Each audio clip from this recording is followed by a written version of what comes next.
नमस्कार, मैं हूं संजय सिन्हा। आप देख रहे हैं खास बात इंडिया। आपको सीधे तौर पर खबरों से जोड़ते हैं। आपको बता दूं कि देश के खुफिया विभाग ने एक अलर्ट जारी करते हुए कहा है कि बिहार, जम्मू कश्मीर और दिल्ली में हो सकते हैं बड़े आतंकी हमले, क्योंकि नेपाल सीमा के रास्ते 6 आतंकी भारत के अंदर घुस आए हैं। ऐसी जानकारी दी गई है, इसीलिए हम सबको अलर्ट रहने की जरूरत है। देश की सुरक्षा एजेंसी भी काफी अलर्ट है। आइए आपको आगे लिए चलते हैं। बिहार की राजधानी पटना से हमारे पास खबर आ रही है कि यहाँ बारिश के बाद जल जमाव की वजह से काफी बुरा हाल है और जो वीआईपी एरियाज हैं वहां भी जल जमाव हो गया है। मंत्रियों के आवासों के इर्द गिर्द पानी का जमाव हो गया है, जिससे बहुत बुरा हाल है।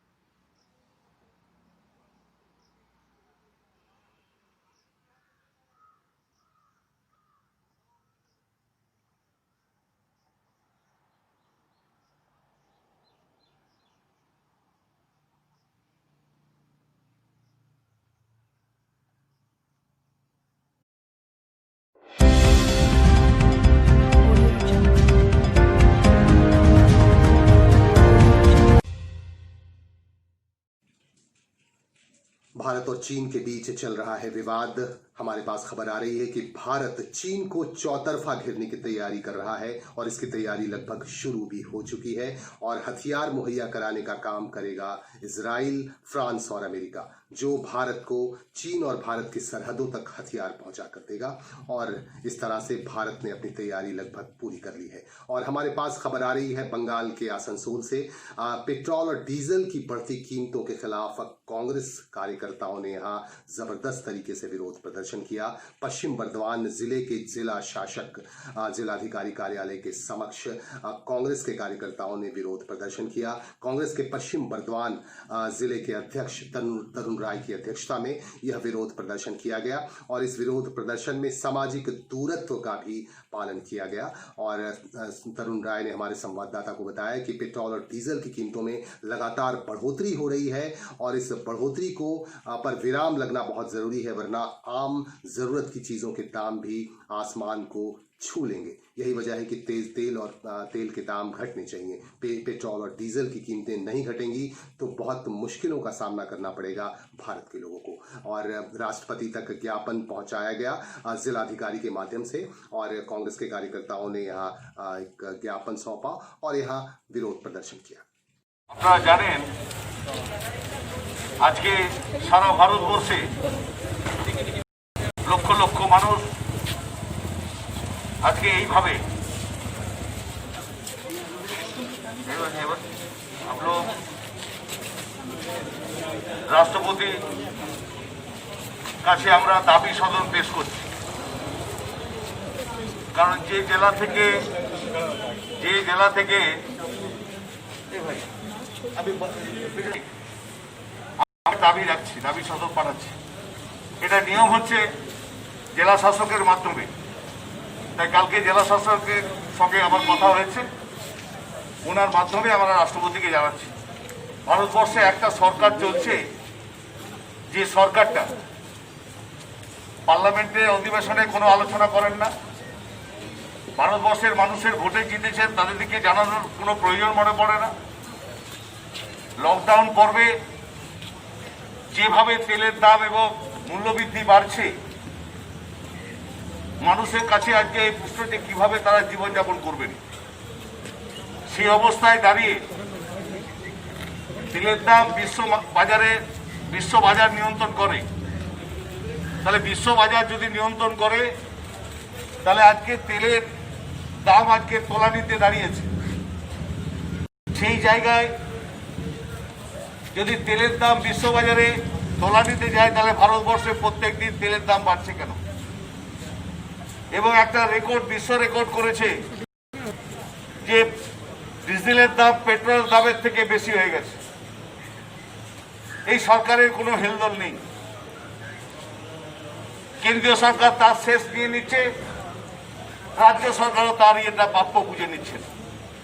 তাহলে মানুষ কোথায় যাবে? তাই দেখলাম কেন্দ্র সরকার এবং রাজ্য সরকার এই ব্যাপারে কোনো হেলদোল নেই। তাহলে আমাদের যেতে গেলে আমরা রাষ্ট্রপতির দরবারে যাব। তাই জেলা শাসকের মাধ্যমে রাষ্ট্রপতির কাছে আমরা দাবি সদন আমরা পাঠালাম আজকের এই কর্মসূচি। তাই আজকে দাবি আমরা লিখিত আকারে রাষ্ট্রপতির কাছে পাঠালাম জেলা শাসকের মাধ্যমে। আমাদের সর্বভারতীয় কংগ্রেসের সভানেত্রী সোনিয়া গান্ধী এবং প্রদেশ কংগ্রেসের সভাপতি সোমেন মিত্রর নির্দেশ আমরা এই কর্মসূচি আমরা পালন করলাম। জয় হিন্দ, বন্দে মাতরম। আমরা রাষ্ট্রপতির কাছে পাঠালাম। ভারতবর্ষের একটা সরকার চলছে, গ্রিভিক সরকার, এবং রাজ্য সরকারও সেই হেলদোল নেই কোনো। তেলের দাম মূল্যবৃদ্ধি হু হু করে বাড়ছে। মানুষ এই লকডাউন পর্বে মানুষ কোথায় যাবে? দেশের প্রধানমন্ত্রী তার মন্ত্রিসভায় আলোচনা করেন না। দেশের প্রধানমন্ত্রী সংসদের অধিবেশন দেখে আলোচনা করেন না। রাজ্য সরকার তেলের দাম বেড়েছে, রাজ্য সরকার তার শেষ বুঝে নিচ্ছেন। কেন্দ্র সরকার তার প্রাপ্য বুঝে নিচ্ছেন। সেই জায়গায় দাঁড়িয়ে জাতীয় কংগ্রেস রাষ্ট্রপতির দরবারে পৌঁছাতে চায়, রাষ্ট্রপতিকে জানাতে চায় যে একটা সরকার চলছে, এই লকডাউন পর্বে মানুষ কিন্তু আজকে আরও ভীত, কিভাবে জীবনযাপন করবে।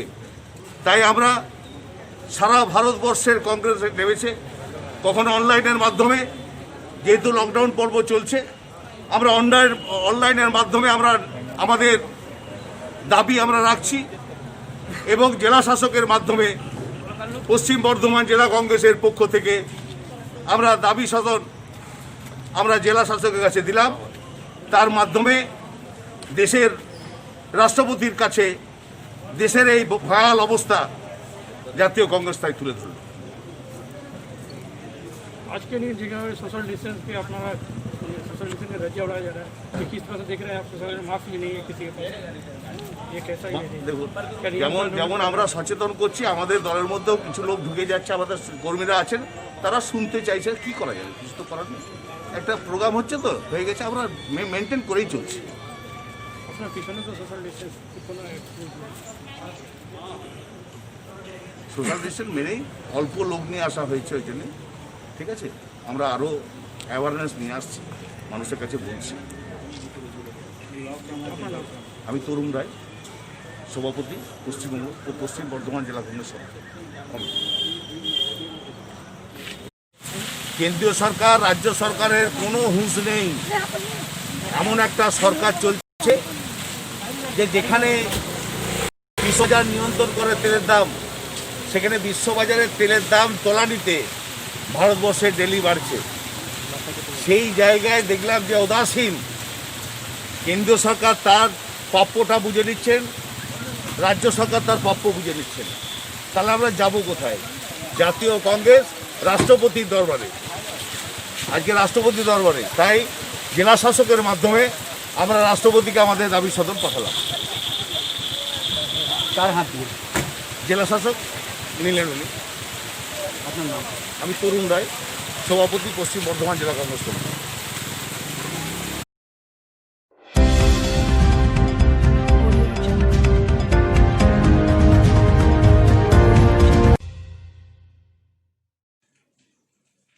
बंगाल में सियासी सरगर्मियां काफी तेज होती जा रही हैं। एक तरफ तृणमूल कांग्रेस के कार्यकर्ता भी सक्रिय हो गए हैं, वहीं दूसरी तरफ कांग्रेस के कार्यकर्ताओं में भी सक्रियता देखी जा रही है। और तीसरी तरफ अगर बात करें भारतीय जनता पार्टी की, तो भारतीय जनता पार्टी की तरफ से भी आंदोलन और सक्रियता काफी तेज हो गई है।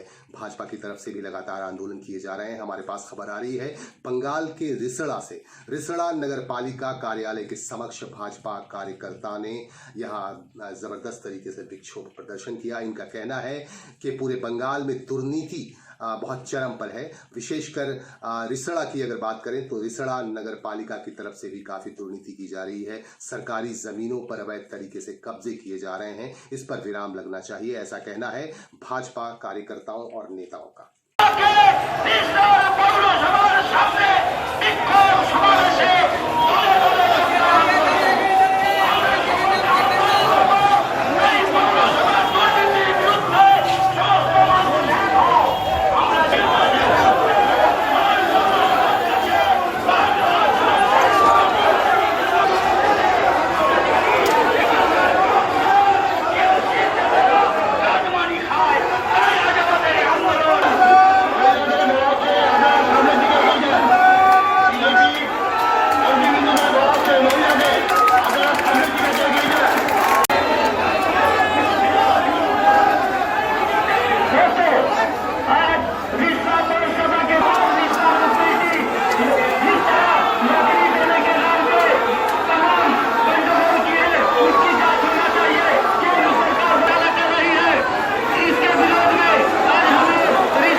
কারণে বিক্ষোভ?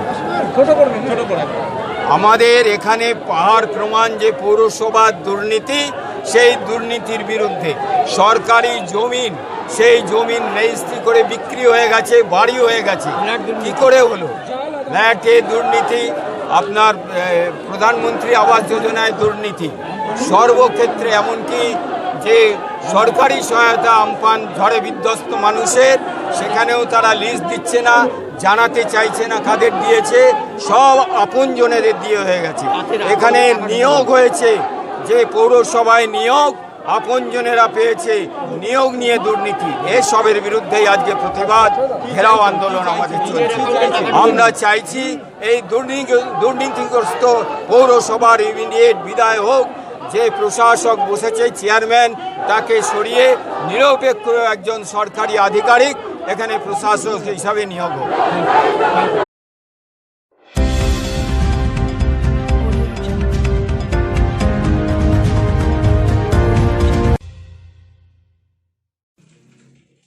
IRCTC के वेबसाइट पर जाकर आप रेलवे के लिए सीधे तौर पर तत्काल बुकिंग करवा सकते हैं। ये प्रक्रिया चालू हो चुकी है। रेलवे ने ये सुविधा अपने यात्रियों को दे दी है और आप सीधे तौर पर वेबसाइट पर जाएं और अपने लिए यात्रा के लिए टिकट बुक करवा सकते हैं। जो 200 ट्रेनें चल रही हैं, विशेष ट्रेनें, और AC ट्रेनों के लिए आप तत्काल टिकट बुक करवा सकते हैं। ये सुविधा दे दी गई है। और हमारे पास एक और खबर आ रही है। आपको बता दूं कि रक्तदान महादान होता है। रक्तदान की वजह से बहुत सारे मरीजों की जानें बचाई जाती हैं। बंगाल के रानीगंज से हमारे पास खबर आ रही है। रानीगंज से हमारे संवाददाता जाहिद अनवर ने एक रिपोर्ट भेजी है कि सृष्टि गुड़िया में युवा तृणमूल कांग्रेस कमेटी की तरफ से एक रक्तदान शिविर का आयोजन किया गया, जिसमें 25 लोगों ने स्वेच्छा से रक्तदान किए। और इस रक्तदान शिविर के दौरान रक्तदाताओं का उत्साह बढ़ाने खास तौर से मौजूद रहे पश्चिम बर्दवान तृणमूल कांग्रेस के पर्यवेक्षक कर्नल दीप्तांशु चौधरी और तृणमूल कांग्रेस पश्चिम बर्दवान के चेयरमैन वी शिवदास उर्फ दासू और पश्चिम बर्दवान तृणमूल कांग्रेस के अध्यक्ष जितेंद्र कुमार तिवारी। जितेंद्र तिवारी आसनसोल म्युनिसिपल कॉर्पोरेशन के मेयर भी हैं और पांडवेश्वर के विधायक भी हैं। आइए आपको दिखाते हैं रक्तदान शिविर के दौरान क्या हुआ।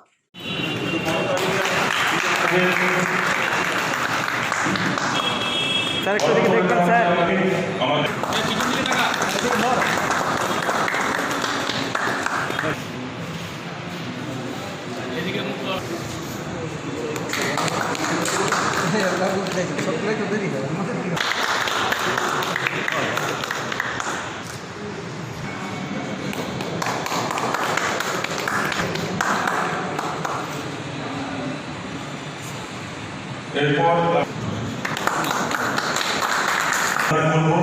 যে আমাদের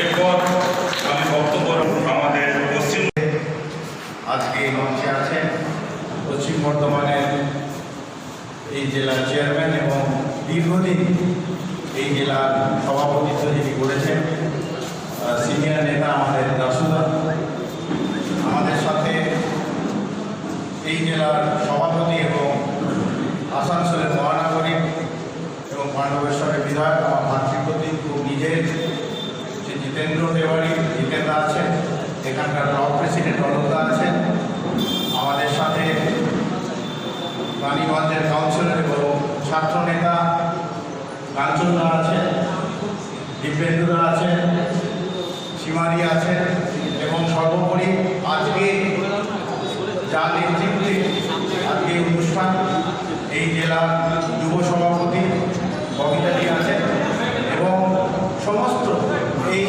রানীগঞ্জ ব্লকের যুব এবং স্বাগত। আপনারা যে জিতেন্দ্র যে কথাটা বলেছেন, প্রত্যেক ব্লকে এই উদ্যোগ যুব এবং ছাত্র শুরু করেছে।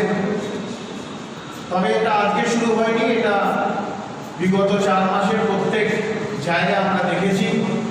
যাদের রাস্তায় দেখা গেছে, যারা প্রান্তিক মানুষ, গরিব মানুষ, খেটে খাওয়া মানুষ, তাদের পাশে যদি বাংলায় 23টা জেলায় কাউকে দেখা গেছে, তাহলে মাননীয় নেত্রী যে 22শে মার্চ তিনি প্রথম যে রাস্তায় নেমে দেখিয়েছিলেন, তাকে দেখে তৃণমূল কংগ্রেসের বাকি 23টা জেলা ওনার সৈনিক কিন্তু এই প্রান্তিক এর নাম তৃণমূল কংগ্রেস, এর নাম মমতা বন্দ্যোপাধ্যায়, যাকে দেখে প্রত্যেক তৃণমূল কর্মী যারা নিজেকে মনের থেকে তৃণমূল কর্মী মানে তাদের কোনো কোভিড সংক্রমণ অথবা করোনা ভাইরাস বাড়ির গণ্ডির মধ্যে ধরে রাখতে পারে।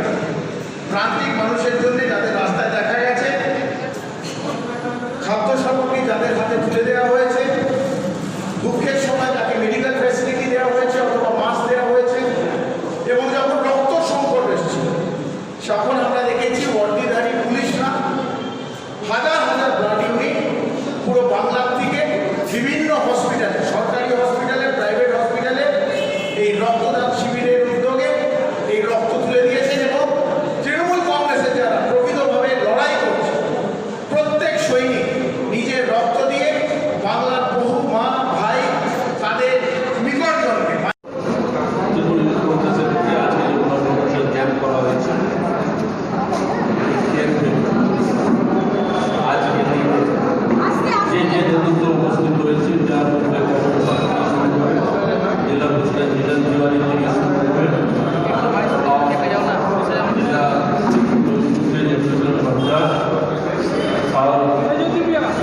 ব্যাংকে যে বিধানসভা আছে, যার যুব কংগ্রেসের নেতার মধ্যে কাউন্সিলর আছেন तिवारी और बंधु भगत सिंह और उपस्थित जो हमारा जो तिरुपति वार्ड का बानुला থেকে শুরু করে গোবার থেকে শুরু করে আরো আমি কাউ সাপ্রেস নাম লেগে পড়ছি না,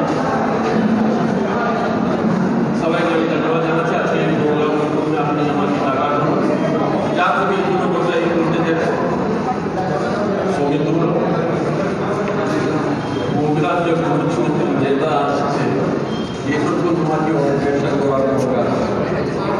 ठीक है ना, कभी नेक्स्ट जो भी प्रोग्राम होगा वो प्रोग्राम में चेष्टा করবে সবাইকে যে আপনাদের এখানে ওয়ালা আছে, এখানে আছে, যেহেতু আছে সবাইকে ইনফর্ম করতে আর যার জন্য বাকি শাখা সংগঠনের নেতৃত্ব আছে সবাই বাকি আমাদের কাছে সবাইকে বলতে হবে।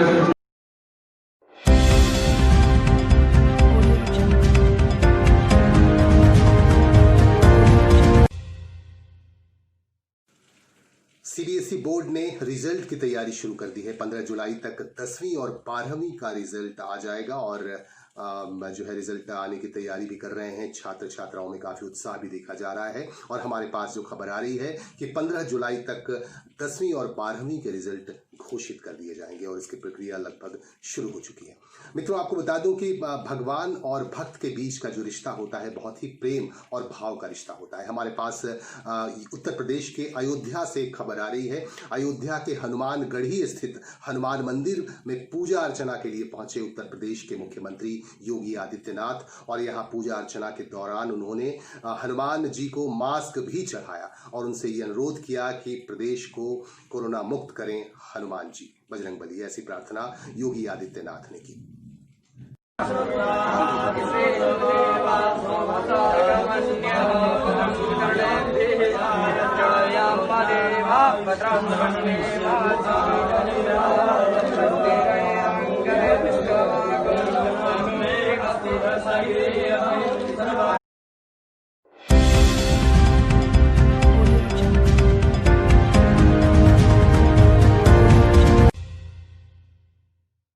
और अब बात करेंगे बंगाली मिठाई आरोग्य संदेश की। बंगाल सरकार ने लोगों के अंदर इम्यूनिटी बढ़ाने के लिए, कोरोना से लड़ सकें लोग, ऐसा सोचते हुए बंगाल सरकार ने आरोग्य संदेश मिठाई बेचना शुरू कर दिया है और इसके लिए खास तौर से सुंदरबन, जो बंगाल का एक बहुत ही लोकप्रिय इलाका है, सुंदरबन से शहद लाया जा रहा है और इसी शहद की सहायता से आरोग्य संदेश नामक मिठाई बनाई जा रही है और ये मिठाई खाकर आप अपनी इम्यूनिटी बढ़ा सकते हैं, ऐसा कहना है बंगाल सरकार का। और ये बंगाल के विभिन्न बाजारों में बिकने जल्द ही शुरू भी हो जाएंगे और कुछ जगहों में तो शुरू लगभग हो भी गए हैं, हमारे पास खबर आ रही है। और इन्हीं खबरों के साथ, इन्हीं बातों के साथ हम लेंगे आपसे विदा। हमारे साथ बने रहें, हमारे साथ फेसबुक पेज पर आप बने रहें। आप फेसबुक पेज को लाइक कर लें और फॉलो कर लें ताकि हर पल की खबर आप तक पहुंचती रहे। हमारे ट्विटर अकाउंट को भी आप फॉलो कर लें, हमारे इंस्टाग्राम अकाउंट को भी आप फॉलो करें ताकि पल पल की खबरें आप तक पहुंचती रहें, देश दुनिया और आपके इलाके की खबरें अगर जानना चाहते हैं आप तो हमारे साथ आप बने रहें। हमारे सोशल प्लेटफॉर्म्स जो हैं उसके साथ आप बने रहें। हमारे वेबसाइट www.khasbaat.co.in पर भी आप रखें खास नजर। इन्हीं बातों के साथ हमें दीजिए विदा। नमस्कार।